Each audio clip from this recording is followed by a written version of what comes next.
We'll make a start. Night 4. Dismissals night. Pretty fun night. Lots of video, lots of questioning and getting your input about a lot of things, so it's good. We'll go through the normal quiz responses and everything first. Excuse me while I duck behind here.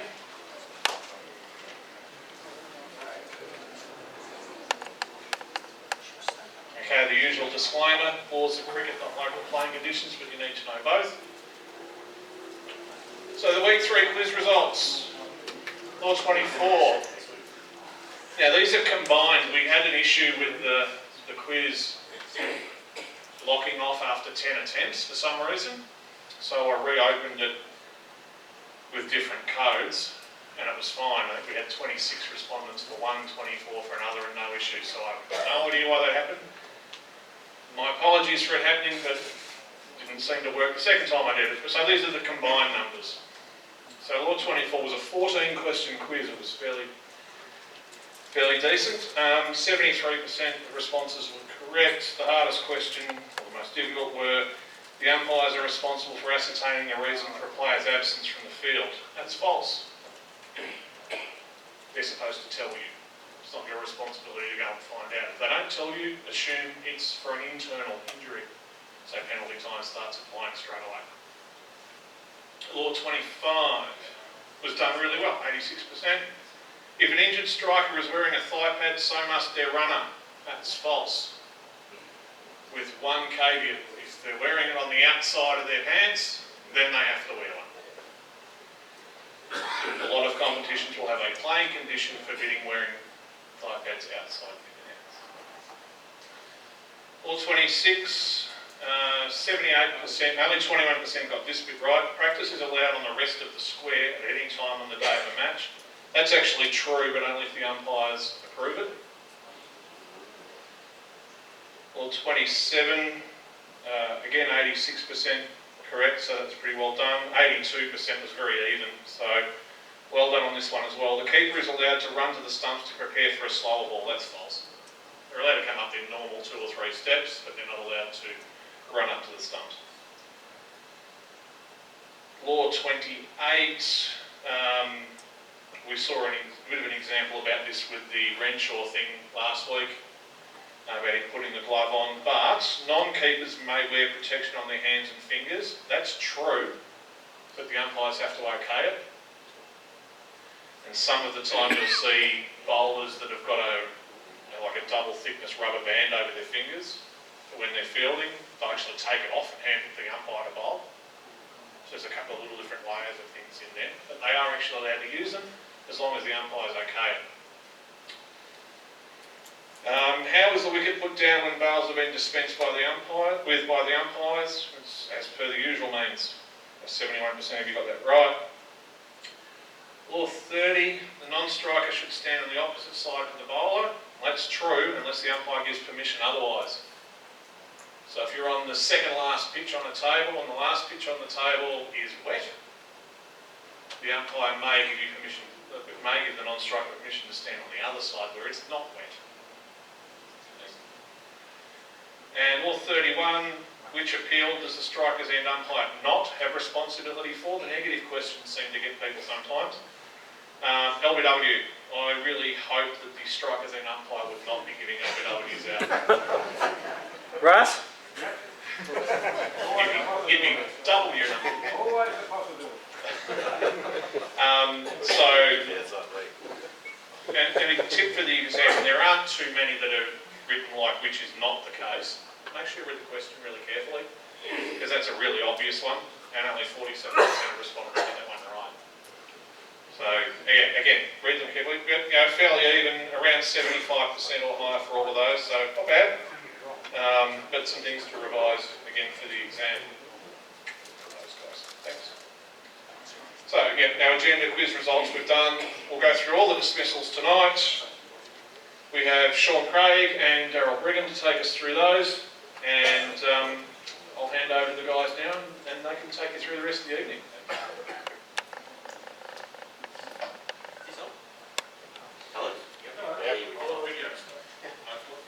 Alright, so we've got dismissals, Sean and I. straightforward. Most of us in the room would be pretty au fait with all the various dismissals in cricket, but we'll go through them nonetheless, and hopefully get some videos going. This is the first one. Bold. Finally, the total of 323 and the lead now 100 times par. What does that sound? You sure?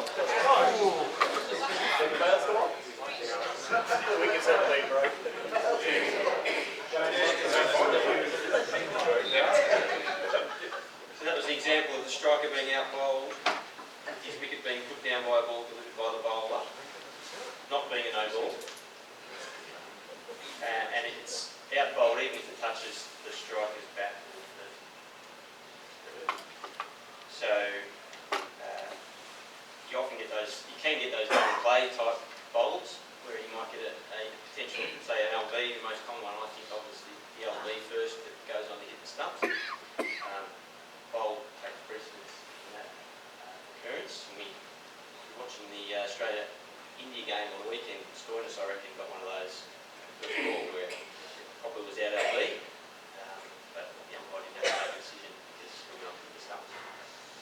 So you do get that a little bit. I got one in a underage competition a few years ago where a young Victorian bowler thought he had one absolutely plumb.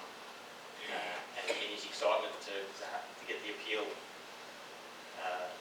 to me, he turned around before he realised the ball had gone on to the bail. So I just stood there statuesque. Didn't put the finger up, of course, for a bowl.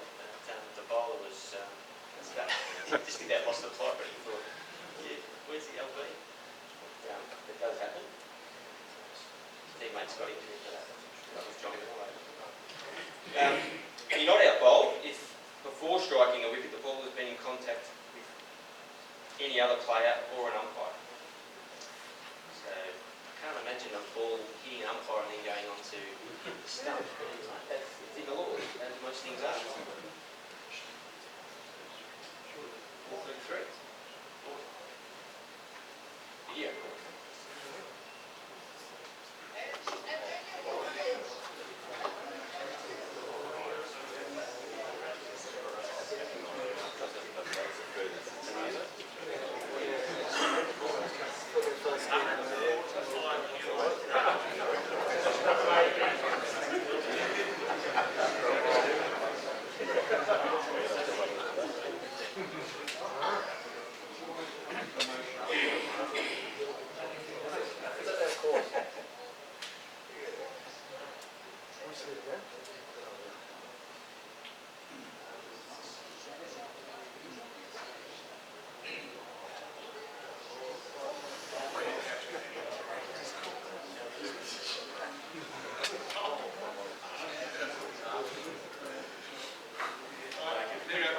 The striker is out caught if a ball delivered by the bowler, not being a no ball, touches his or her bat without having previously been in contact with any fielder and is subsequently held by the fielder as a fair catch.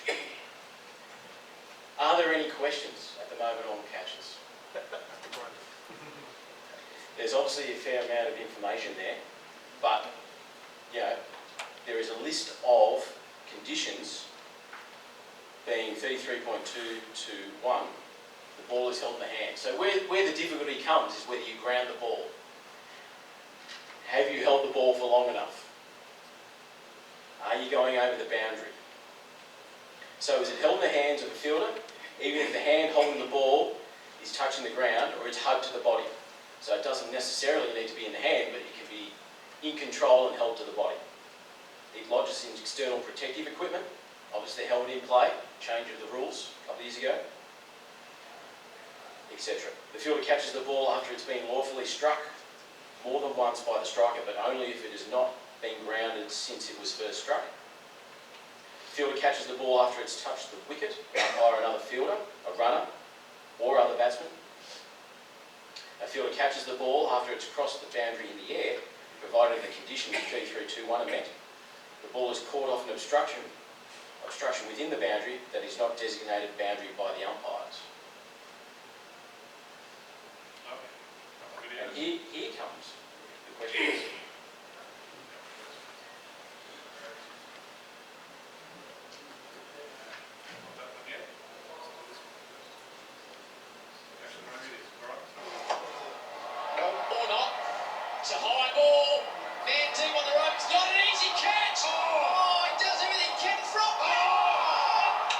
catch you'll ever see. Eddie Loughlin takes it, throws it back 30 metres, and the catch is taken. That is an absolute special. Now, Howie, I think we have seen the greatest outfield catch ever taken. DJ Bravo on the Bunnings Warehouse free play. Tries to go over cover. Loughlin takes a spec, throws it back to Weatherall. Wow, that is amazing. That is unbelievable. How difficult. So the important parts are, it starts from when the time the ball is first into contact with the fielder's person and shall end when the fielder obtains complete control over both the ball and his or her own movement. So if he runs over the boundary with the ball at 6, it's as simple as that. He's got to get rid of the ball before that occurs, and the catch needs to be completed by someone else, obviously. Any questions on what we've seen there, or any other parts of completing the catch? I have the line that says, what if a fielder deliberately uses his own his or her own clothing and catches in a sort of pretty sure it's potential. If it catches on the example, I don't know. It can be lodged within the clothing as the previous. So for example, silly bit off, they were only on protective reasons. What if they deliberately try to use their helmet to catch it? Well, if it's lodged within the helmet and they're wearing it normally, instead of taking it off, then that's all fine, that's kosher. So helmets are now in play. Any other questions? Yep. Yes. Someone catching the ball with the hand is in contact with the ground, and the ball is in contact with the between his fingers. Yep, so if we're reviewing a catch as a third umpire as an example, we are not looking for blades of grass to be touching the ball. If your hand is underneath the ball, so the term would be fingers under the ball. So the fingers may just be under the ball. There may be contact, a small amount of contact as in a blade of grass, but we are not looking for the ball in the normal spread of the fingers touching the ground or blades of grass. If it is spread completely and there is contact with the ground before, then you would say that may not have been completed. But we're not looking for the minutest piece of grass touching with a normal spread of the fingers, unless the ball is contacting on the end and spreading the fingers wider. So there's a differentiation there, but have I answered your question? That it's only when you put your hand on top of the ball that is deemed not a catch and you are grounding the ball. Fingers under the ball is the point that I would make, or have you remember? If the fieldsman takes the catch on the boundary, completes it, and his body momentum doesn't take him over, but he runs over the boundary line after he's completed the catch in celebration, right? So the catch is taken, but Yep. he's sort of done a done thing and run over the boundary after he's taken it. How would you get that? You could deem it, so this is a difficult one, you could deem it that he has full control over his motion. However, how would you think it would look if he ran over the boundary with the ball in his hand? I'd be giving it 6. So even though he may have control of his movement, he needs to keep it within the field of play to keep it simple. Would anyone else disagree on the national panel or anything like that? I know you could argue it, but I wouldn't want to argue that. I wouldn't want to confuse the... I'm saying the whole thing's been taken, Yep. completed, and everyone agrees. If it's a dead ball, different story. It would need to be completely dead. But if he runs over in celebration, I would deem that to be 6. It needs to be completely dead, well dead. You know what I mean? Let's be careful, because we're setting a dangerous precedent. So again, blue mooner, but if anyone else wants to disagree, it would have to be completely dead.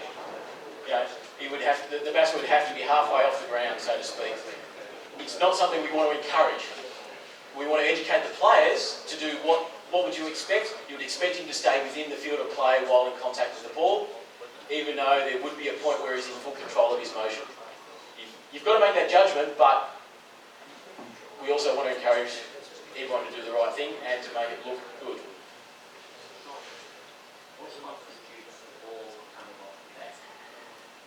Any contact with the bat, as long as it is contact with the bat. As long as the gloves are in contact with the bat. So you need to have contact. So hand holding the bat is the term in the laws, or touching the bat. So there still needs to be contact of the glove with the bat. Doesn't necessarily need to be the front of the glove, it can be the back of the glove as well. If they're both in contact and the ball touches them, then that is deemed as the bat.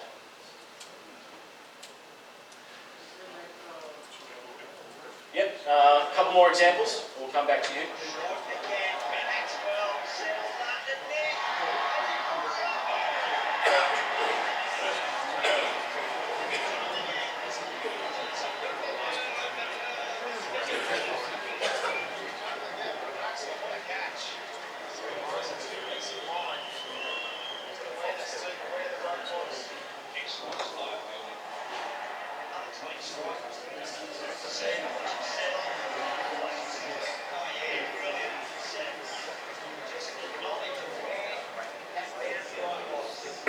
Next question, so yours?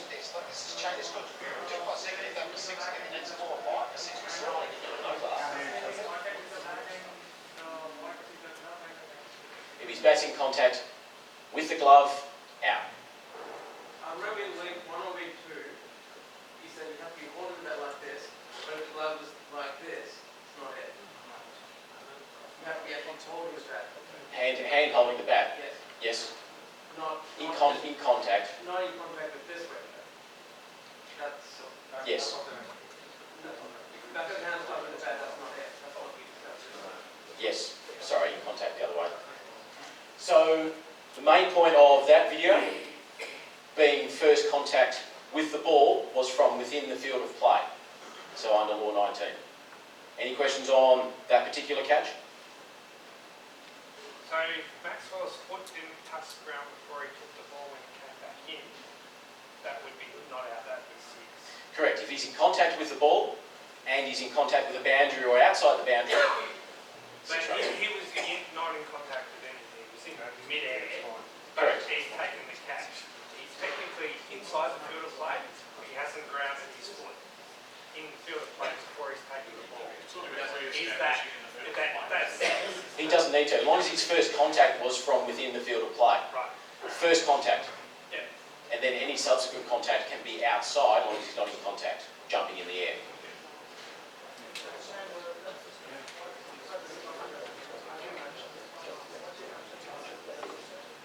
Say again, I missed that.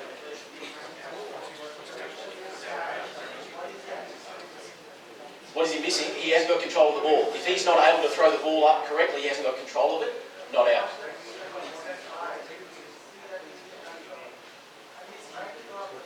He's trying to throw it up, he's not in control. If he's unable to throw it up correctly, not in control. One from the Big Bash last year, Ben Cutting.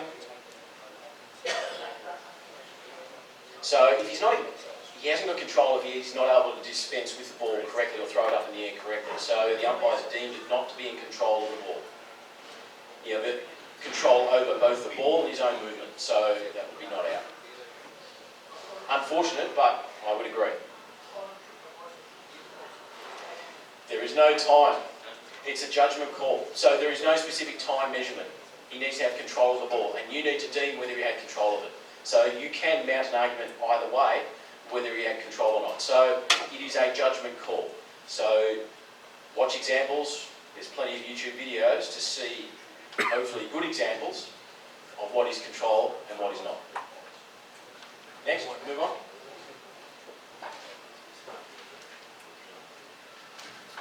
Runs to be scored. So, if the striker is dismissed court, runs from that delivery completed by the batsman before the completion of the catch shall not be scored, but any runs for penalties awarded to either side shall stand. This is also where we judge whether players have crossed as well from the completion of the catch, so that's the big in brackets there. And it's full separation. So they need to be completely crossed, fully separated.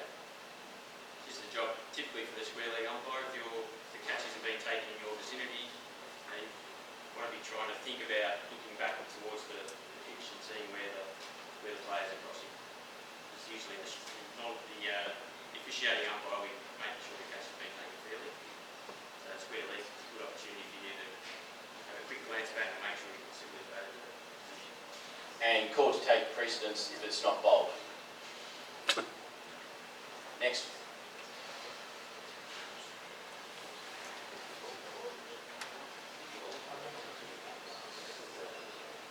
Hit the ball twice and you're out. Unless, of course, you're defending your wicket or it was accidental, in which case you're still in. The striker is out, hit the ball twice, if, while the ball is in play, it strikes any part of his person or is struck by his bat and, before the ball has been touched by a fielder, he willfully strikes it again with his bat or person. The key word here is willfully. But if this had happened instead, the batsman would remain in. In other words, inadvertent double strikes don't count. The batsman is about to hit the ball a second time in order to guard his wicket. He can use his bat or almost any part of his body. He cannot, however, use a hand that's not holding the bat. The only time you can't use your bat to hit the ball twice to defend your wicket is when it would prevent it. The batsman can also hit the ball a second time in order to return it to a fielder, as long as a fielder has given him permission to do so. If you'd like to swat up on this a bit more, simply... Sorry, Steve. I reckon that covers it pretty well. And it's a complicated law. Thankfully, it was simplified a lot by the 2017 code, which took out a lot of that garbage about whether runs are scored and or can be scored after a second strike. But it is a complicated law for something that doesn't happen very often. But that, I thought, covered it really well. So those NCC videos are available for everyone to have a look at. And they're probably a good way to sort of do revision before the exam. So fine. There's just the one tricky bit with that where if you strike it twice by accident, it's on the follow through, and then it's a ball. Yeah. You're actually not out. Yeah. Because it's hit the ground first, but even though you get it directly on the field. You will get that every now and then. I've had that in games where, particularly maybe on a pull shot, where they've sort of mistimed. The pull shot might be a slow ball or something. They sort of grab it and the ball tends to sort of almost stick on the bat. You might get the odd player saying, "Hey, he's hit the ball twice," but it's obviously that's. I'm saying it's hit the ground first. Oh, it's hit the ground first. Yeah. Yeah. And then on the second hit, it's caught. I think the willful part is the key to that. And again, that's a judgment. So rare, I actually couldn't find any video of it actually. It is. Yeah. It was that Michael Slater did it 1 year ago. I don't remember what it was. It's played by the And I imagine obstructing the field sort of cross over this sort of thing. If you're trying to prevent a catch being taken, it's hitting your back. Now I like this one first. It's not your average garden variety hit wicket. It's in setting off immediately for the first run. So the highlight of that aspect of it rather than just standing on the stump. And it's cold.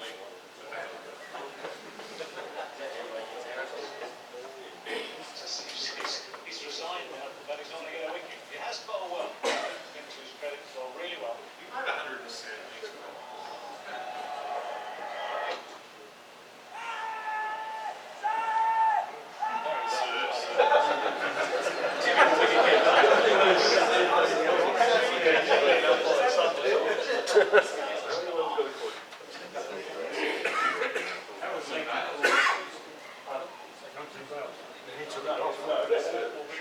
Any moment now goes a long way back. There goes, yeah, he's struggled. He's just brushed the leg stuff, hasn't he? So the important part here is in setting off for the first run, Straight away. immediately after playing or playing at the ball. Initially there he's fine, but he sets off the run. He doesn't quite manage to avoid it. So the question down here about time doesn't really apply. He needs to be setting off for the first run. It needs to be immediate or very close to in setting off in the first run. So his foot's slipping in pushing off for the first run. That's going to be hit wicket. He hits the ball to cover and calls wait. And cover misses it. And he stands on his stumps taking off for a run. Is that out hit wicket? Yeah, not immediately. Part of the initial initial shot and taking off for the run at the initial shot. Any questions? So what is the batsman? Did Michael Slater do it? I didn't see that one, but I've seen it tomorrow. But what that say was, what if the batsman doesn't actually turn the run, he's saving his ground? If it's in the act of playing the shot, then and he brings the wicket down, then yes, he is out. But in that example there, it's 35-1-1-2, setting off for the first run. So his foot makes contact. So there's a differentiation with him playing the ball and hitting his stumps, hit wicket, and setting off for the first run. So there's two different scenarios in which you're out hit wicket that we're trying to describe. If no attempt is made to play the ball and setting off for the first run, providing that, in the opinion of the umpire, this is immediate after the striker has had the opportunity of playing the ball, he's still out. Lawfully making a second or further stroke for the purpose of guarding his wicket, he hits the stumps, that's hit wicket as well. If the striker puts his or her wicket down in any of the ways described in laws 29, 112 to 29, 114, before the bowler has entered the delivery stride, the umpire shall call and signal dead ball. Any other thoughts, questions? Was that kind of avoid injury? Good question. If he's avoiding injury, so if it's in the act of playing the shot and he falls onto his stumps, then that's hit wicket. If he gets hit and he stumbles around and due to being concussed he falls onto his stumps, that should be deemed dead ball. So there is a distinction and a judgment call that you need to make for serious injury. Again, experience, judging is the important part there, but a good question. Striker's not out in any of the ways referred to if it occurs after the striker has completed any action in receiving the delivery other than. It occurs when the striker is in the act of running, other than setting off immediately for the first run. It occurs when the striker is trying to avoid being run out or stumped. It occurs when the striker is trying to avoid a throw at any time. The bowler, after entering his delivery stride, does not deliver the ball. The delivery is a no ball. You might want to know who can be dismissed on no ball. Tip for the exam. Next. Everyone's playing. We never get this. Leg before wicket. I'll stick to LBW. this compilation.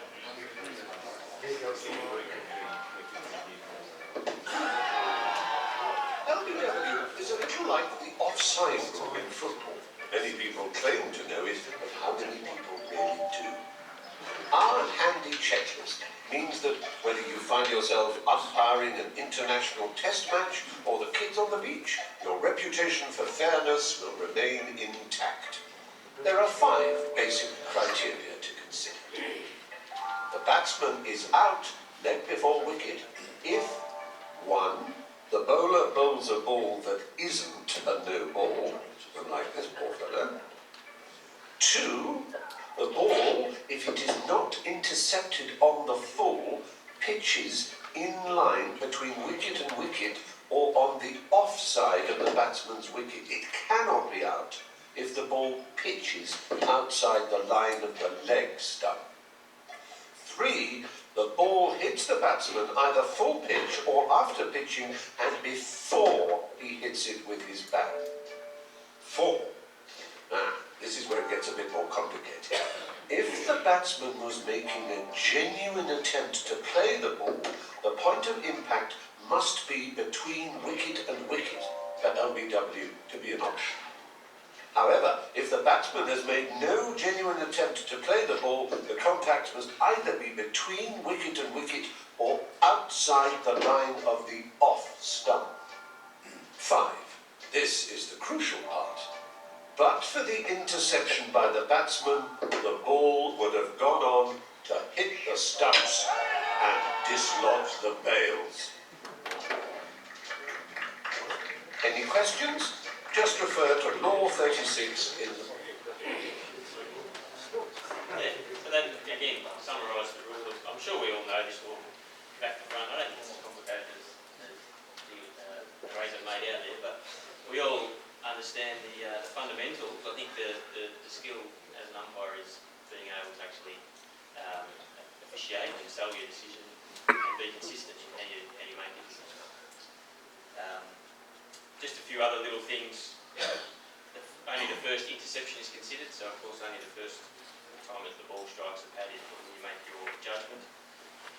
And if the ball makes contact with the striker's person and bat simultaneously, the laws now confirm that should be considered as the ball having touched the bat first. So that's one to sort of have up your sleeve. I think sometimes you get those close ones where you're not sure if it's bat first or pad first. You can always indicate to the bowler that your view is simultaneous strike of the bat and the pad, and in that scenario the batsman gets the benefit of the doubt. Okay. And the last bit there is the offside of the wicket is determined by the striker's stance at the moment the ball comes into play for that delivery. So this, I guess, covers the switch hit scenarios where if the batsman switches their stance before the ball comes into play, then their offside changes. And when does the ball come into play?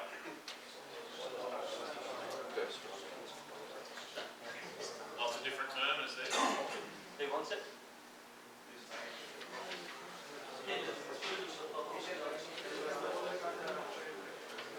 That's right. As soon as the ball starts to flip the strike. Very good. I don't know, you want to make any field craft comments, Sean, on LBW, how you deal with this decision? More experience. So left arm over the wicket to right hand batsman. You need to work out that it's difficult unless you straighten the ball, pitch in line. Vice versa, right arm over to left hand batsman, so pitching outside leg is more common unless the ball's straightening off the wicket or in the air. So there's spin bowlers, all those sorts of things, you know, straightening down the line. Now with ball tracking, you can see the tracking of the ball, where it's pitching, where it's hitting, where it's going. You can use that as some experience for what we're doing on a Saturday. Yeah, I mean, what I'd say is, I think it's important to be ready for LBW, so try and anticipate when appeals are likely to come, and you can get a sense for that in games. I think you know, you'll have games where the ball's obviously staying low, for example, so you know LBW's in the game. So be watching every ball and then think about, well, how's this going to play out in an LBW type situation.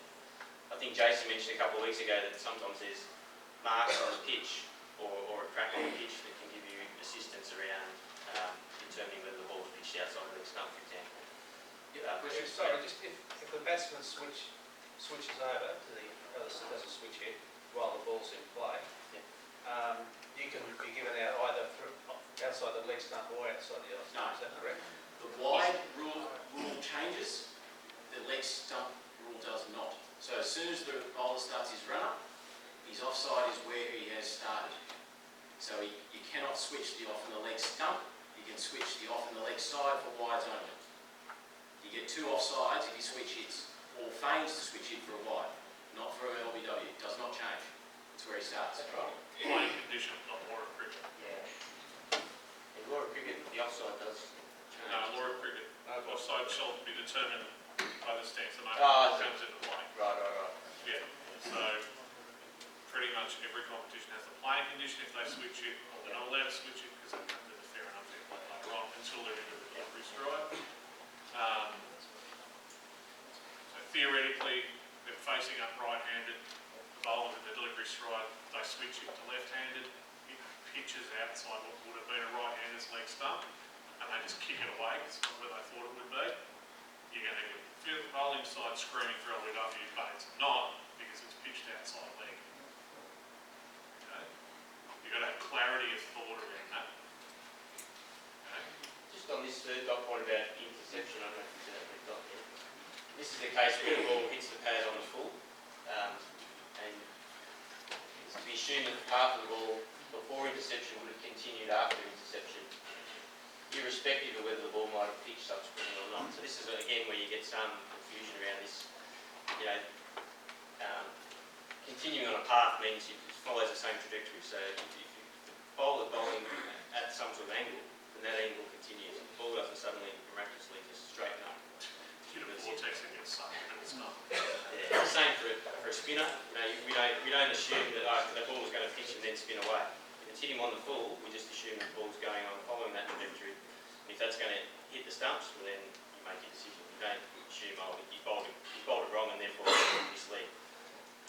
You're not expected to know what the bowl's. Allow for the swing, but not the speed. Aside from the rules on past that element, the only one I really disagree with is when, for example, the right-handed bowler going to right-hand batsman goes around the wicket and they can still be an LBW with the ball on the pitch on the offside then goes towards the stump. I fully disagree with that. It's a rule because I don't see any possible for it towards the stump to turn into correction. You need to judge and I know. assess. So, agreeing and disagreeing with the rules, we're not here to assess No, that. I'm just pointing out the comment, and I also think there should be a rule for when fielders overbuild an LBW when it's still the LBW stumps. There's rules for excessive appealing as well, but we can get to that in law 41.2. Now, if the ball is intercepted outside the line of the leg stump on full, when I say on full, and he's playing a shot, does that still count? And then the ball was going to hit the leg stump. However, he's playing a shot, the ball intercepts him outside the line of the leg stump and hit him on full. Does that mean it's out? No, not out. Not out. Okay. It's outside the left line. Impact or pitching outside leg stump. No, Impact on the outside full. the line of off stump, sorry. Oh, stump. Intercept outside the line of off stump. He's playing a shot, Playing a shot, impacting not out. outside the line, not out. Not out. Impact or pitching, or impact in this case is the only part. So the ball can impact on the full. So yes, they follow the swing and assume it's not going to do anything. Yep. What about someone doing huge leggies? You take into account. It's the Shane Warne rule. Yeah. If it impacts them on the full, as we had here from Ace, it continues on its trajectory. You ignore the spin because you don't know what it's going to do. You can only judge the trajectory. Yep. So it's only its trajectory in the air, impact on the full. You've got to judge the bounce. You do have to So judge if a guy's getting huge bouncing balls, you take Could be it. not You accurate. don't assume it's going to flatten out. If he's halfway down the wicket, hits him on the full, then yes, he might have bounced over. So again, the last thing I want to say is how you sort of sell it. It's all about how you explain your decision to the players, and I think your credibility can be ruined pretty quickly if you give a poor explanation. But you've got time to think too. You don't need to sort of dream it up immediately either. If you need time, buy it. Say to the bowler, I'll have a chat after the end of the over, and I'll explain it. And then you've got a minute and a half to sort of think about why you have it not out. You were talking before, Darryl, about whether the bat and pad are very close together. Yeah. And a good field craft is always watch the ball where it goes afterwards. If it gets caught in a slip, you're going to say it's not out there before because it hit it. And you haven't seen it taken. So Yeah, good no, field watching the ball after it's hit, absolutely, you can get a sense of whether because you're not rushing the decision saying not out. So the beauty is if it does get caught, you can go and ask the batsman and say, how do you want to be given out? Caught. In my case, it's always legal. Do you get more points for a leg before? I do. Any more questions on LB? Can we move on? Sorry, Yimsy.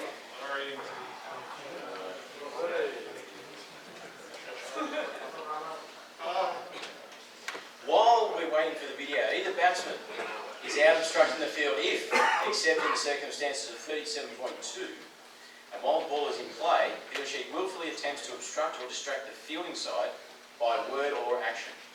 See also Law 34, or twice. The striker is out, obstructing the field if, except in the circumstances of 37.2, in the act of receiving the ball delivered by the bowler, he or she willfully strikes the ball with hand not holding the bat.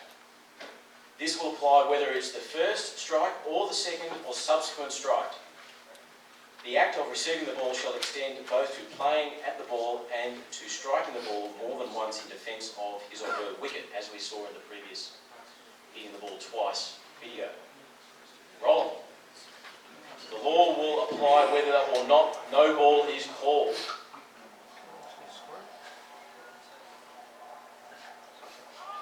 And the next one is right now, they're asking for an appeal here. They've thrown the ball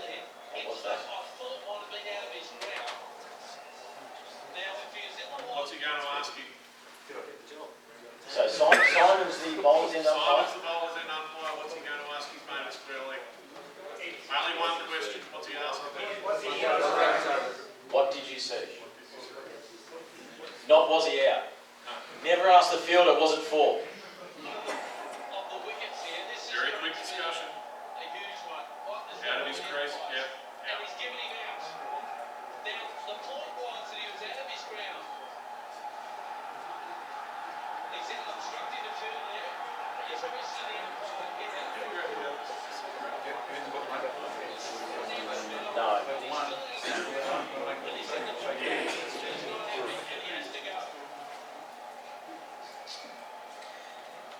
That was fairly straightforward, I would have thought. So should he have let the ball hit him and He doesn't have to get out of the way, but he should hit it. He's deliberately contacted the ball and he had the opportunity to get out of the way of it. Would be a better, a way to describe it. So a batsman shall not be out obstructing the field if the obstruction or distraction is accidental. So if the ball was thrown at him and he put his arms up and it hit him, that's accidental. If he's making a deliberate act to hit the ball, deliberate act. So obstructing the field is most typically deliberate.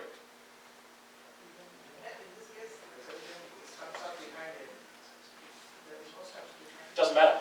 It's got nothing to do. Did he make a willful act to make contact with the ball is the more important part. So he's also, he would be not out if he's trying to avoid injury. So if he's ducking to try and get out of the way and it hits him. So there's the classic one with David Hussey putting his hand up. Yeah, if he's putting his hand up to turn his head and the ball contacts him, or he puts his hand up with the bat and he turns away, so he may have been able to act much better to say that it was an injury situation. That's a deliberate stopping the ball from getting past him. So I think a good decision. Avoiding injury and accidental acts don't attract obstructing the field.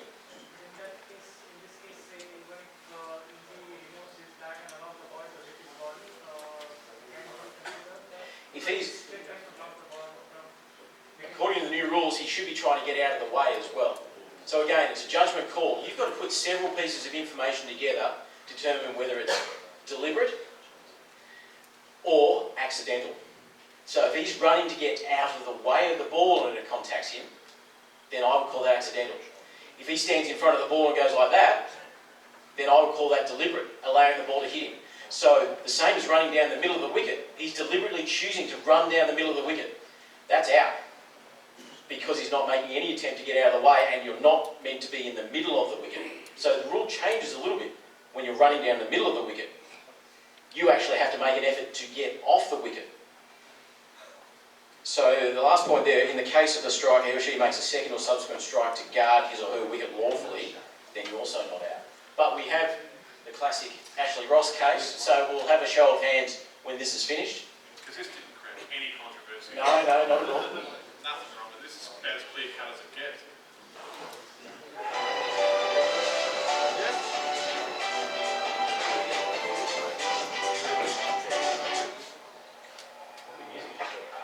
Deep in the crease once again for the last delivery. They're going to push for two. It's Archer, they're brave. It's a direct. Weight's gone up, everyone's gone up. We'll go upstairs. That can't have happened. That cannot have happened. He can't believe himself. Possibly. Well, Short and Archer have been the two big guns for Hurricanes in every game. So it's a ricochet off the batsman. It's going to be wide. The ball hits the batsman. He's going to be all right.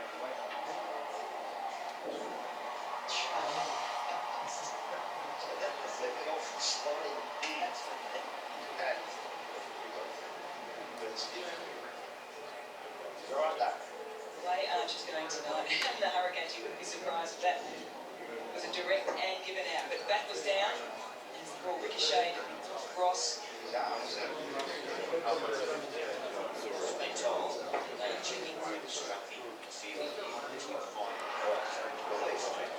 Because So the batter's not allowed to change their line. Once they get set on a line, they cannot waver off that. You can see Ross coming back in line with the stumps. So if that's the case, it's could easily be given out then. The batter's not allowed to get between the thrower and the ball and the stumps in a run-out opportunity. This is what the umpires are trying to decide on. You were the ball, wasn't it? All right, show of hands. Away of the ball. Out. Run away from it. So it's whether or not the umpires are deciding. Not out. Yes, where the line was. 100% not out. Unequivocal. But he's purposely got in the way of that ball. So what are we looking for? So there are two distinct differences. I don't think so. So we've got the commentators telling you that you need to get out of the way of the ball. That's not correct. You need to deliberately change your direction to impact or intercept the ball. Alex Ross made the decision My to opinion, get between the ball and the The stumps. batsman there is actually trying to avoid contact with the ball. Matthew Wade So what are we looking for? appealing for the run-out. He's looked over his shoulder. Appealing for the obstruction. He's looked over his shoulder to see where the ball is.